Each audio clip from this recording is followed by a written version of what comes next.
បងនឹងខ្នំថែចង់ឲ្យវាដែរប៉ុន្តែខ្លាចម៉ែអូនម៉ៃលីអូនស្លៀកទឹកកូនកាពីអភ័យគេនោះ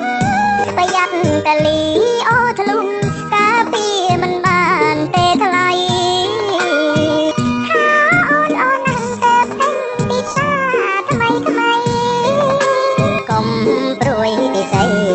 ស្រីស្លៀងជាមួយនឹងបងស្លៀងបណ្ដាអូនជួយកាត់ដៃរៀមរា